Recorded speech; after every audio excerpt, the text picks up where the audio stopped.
What's up guys, Mitchell Watts, and this is Town & Country TV, and today we are test driving the all-new 2018 Roush F250. This is something that's brand new for 2018, and Roush has actually never dabbled in a Super Duty before, so we're going to give you our driving review of this particular truck. First up, let's talk about the chassis so you know exactly what you're getting into as far as the truck is concerned before Roush Performance gets a hold of it. Every single one of these Roush Super Duties is going to be built on a 608 equipment group. That means that you're only going to be able to get it in a Lariat. Ask me how I know. I had a customer that wanted to buy this exact vehicle but wanted it in a platinum trim level. We actually reached out to Roush Performance, and that was an executive decision that they made at Roush Performance to only build them on a 608 Lariat. You do have the ability to go with a diesel, which is what this is, or the 6.2 gas burner right now, but right now the Lariat 608A equipment group is the only way to get this specific truck built. As a little commentary to that, I'm actually glad that Roush Performance did that, because on the previous versions of the Roush F250, they gave you so many order configurations that it just kind of made it a cluster. And anytime you can simplify the order, I'm always for that. And the reason primarily is for let's just say like Honda, for example. They only have a very few orderable configurations of their vehicles, and they have absolutely no problem selling those vehicles. So that tells me right there that there's nothing wrong with simplicity when you're ordering the truck. Continuing on with exactly what's built on this truck, you get a lot of the nice creature comfort. So you have things like the push button start with intelligent access. You walk up right up to the truck, it unlocks itself when you stick your hand in the door.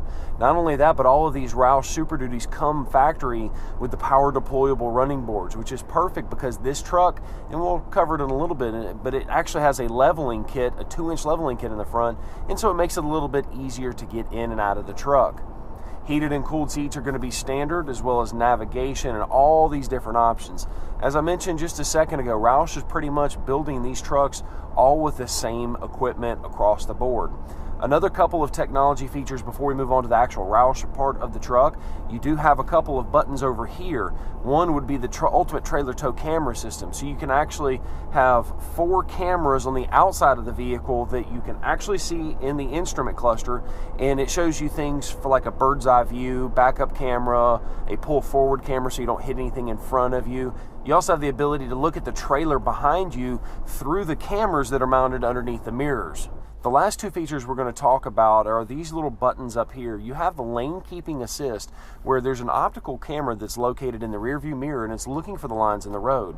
And although it won't drive you back in the lane because it has a hydraulic steering pump, unlike the F250 that has an electronic steering pump, it won't drive you back in the lane, but it does shake the steering wheel to alert you just in case you doze off, so that way you can drive yourself back into the lane. The last feature that I'm going to talk about, and I want you to remember this, is the adaptive cruise control. So there's a button right here that allows you to maintain a safe distance between you and the vehicle in front of you, and the truck will automatically slow down and speed up to maintain that current speed. That's extremely important, and I'm going to tell you why a little bit later as far as one of the gripes that I have with the Roush package. So remember, adaptive cruise. All right, with that being said, let's go ahead and talk about what Roush does to the vehicle. And since we're on the inside of the vehicle, I figure we can go ahead and start there. The first thing that you'll notice is that Roush Performance actually stitches their name in all 4 of the headrests. In years past, they only put that in the front 2 headrests. It's kind of nice that they paid a little extra attention to detail in the back seats as well. Next up, you've probably seen this if you've seen any videos on the Roush F250, but there is a set of Weathertech floor mats that are specifically branded for Roush Performance. They look fantastic, and they do a great job of keeping the mud out of the vehicle. I don't have the Roush branded, but I actually have the Weathertech mats in my F250, and I love those things. It's saved my carpet many times over. The last thing on the inside that we need to talk about is going to be the badging. So every one of the Roush vehicles, whether it's a Mustang, F250, or now the 250, every single one of them are serialized, limited in production, all that kind of stuff. And the serial number's actually shown right here on the plaque, that's shown just above the navigation system. All right, moving right along, let's talk about the outside of the vehicle.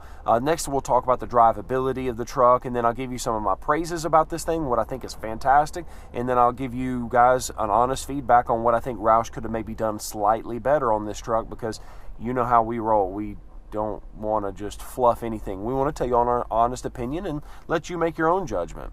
All right, so the outside of the vehicle, it's pretty obvious. They swap out the grille. It is an awesome looking grille. Very, very deep lettering on the Roush logo on the front, and I think it looks really nice with the LED headlamps up front as well. You also notice that they take the bumper pad in the middle and they cover it with black to match that grille up top. So I think that looks very, very nice. You have a DEF back exhaust, I think is what it is. So it is a very similar sounding exhaust from factory. And that's primarily for the emissions and all that kind of stuff, because there's so many states that are very strict as far as emissions are concerned, especially when it comes to diesels. Now, the next thing you'll notice is they swap out the wheels and the tires. I'm so glad. If you've watched any of our videos, you know I'm a BFG ATKO2 fanboy. I've got them on my F150. I've got the original BFGs on my Bronco. Those are both my two personal vehicles, and I absolutely love them. Now, I am kind of curious because I've had a couple people say about the BFGs that if you tow a lot of weight, that the tread life is not going to be that long. Well, an F250 is bought for towing, so I'm kind of curious to see what kind of mileage people will get out of this new Roush F250. As you can see, they also swapped the wheels out, and these wheels probably look a little familiar. You've probably seen some of these on some of the other Roush vehicles that they make, and I like it because they still have that bead protection ring on the outside, and then you can swap it to multiple different colors to match your liking, all that kind of stuff. I am glad Roush Performance actually paid attention and they listened. We actually had made a couple recommendations to go ahead and put the gray bead protection ring. I can't call it a bead lock because it's not a bead lock wheel, but to put a different color on there, because they used to come with the bright color on there automatically and then you could swap it out. But it looks like Roush Performance is actually putting the gray color on first, and then there's a box in the back of the seat that you can swap out those rings to any color that you like. As you could probably expect, Roush Performance does swap out the suspension with Fox Racing suspension in the front and the rear. And the best part about it is in the front, they actually swap it out for a 2-inch leveling kit in the front, and that's why it looks really, really nice. And you can drive around on 35-inch tires.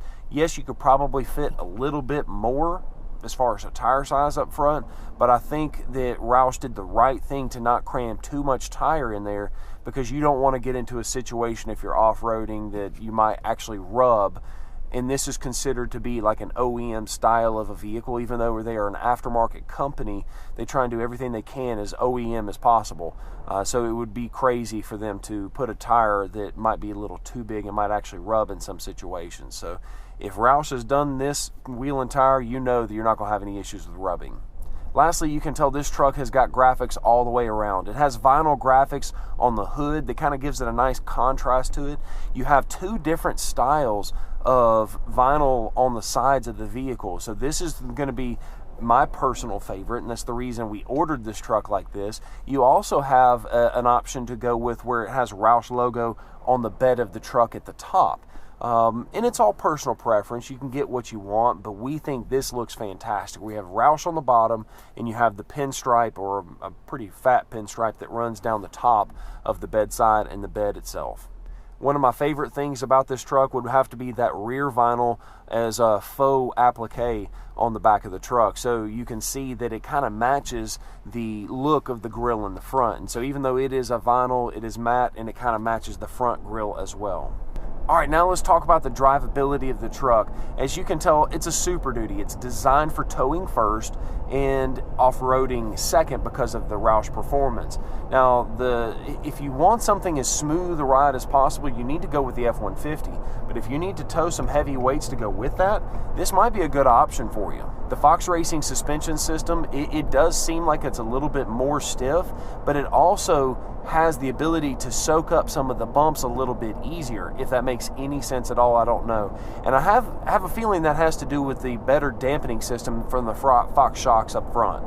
So as you can see, I'm doing 60 miles an hour now, and I'm fixing to hit some of the worst interstate in the state of Alabama, some of the roughest that you can see.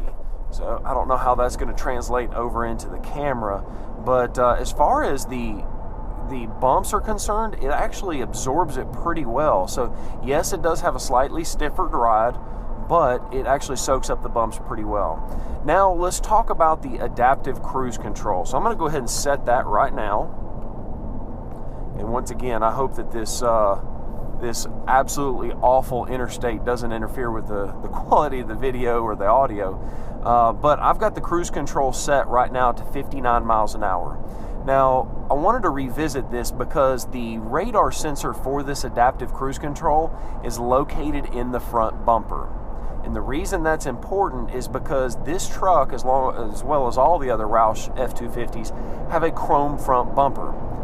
And I thought, why do they have a chrome front bumper on the outside and they have a black, cover in the middle? Why didn't they swap it out for a different bumper? That kind of a thing. As I mentioned to you just a second ago, that Roush Performance tries to make their trucks as OEM as possible. And so if you swapped out the bumper, you'd have to relocate that radar, and you may or may not have some issues with that radar going down 10, 20, 30,000 miles down the road. So that leaves you with the only option to have a non-chrome front bumper is Roush would have to take that bumper off, sand it, and paint it. And that would be my only gripe on this particular truck, is I don't know why they have a darker themed vehicle, dark wheels, a dark grille, a dark bumper insert, dark bumper pad on the front, and then they have chrome on the outside of the front bumper and chrome on the back. So had this been my personal truck, the very first thing I would do is I would take those bumpers down and sand them and paint them to match the rest of the body. But past that, this is a fantastic truck if it's what you're looking for. It's not for me because I don't tow anything. If you follow our channel, all I tow is a whole bunch of kids. And so this would be straight up overkill for me. But for that person that wants an F250 for towing capability, they don't want the 6-inch lift kit from Southern Comfort because they can't fit in all these different kinds of parking decks, but they still want something that's different, this might be a great option for you. So there you have it. I hope you enjoyed this driving review of the new 2018 Roush F250. If you did and you're feeling like being awesome, make sure to smash that thumbs up button. If now's your first time to join our channel, you know what to do. Subscribe, bell notification, do all that stuff that I know you're not going to do anyway. But if you want to check out some of our merch, we've got that link down below. And then also follow me on Instagram. My handle's Mitchell S. Watts. That's my personal handle. I'd love to interact with you guys there. Thank you so much for watching this video, and have a great day.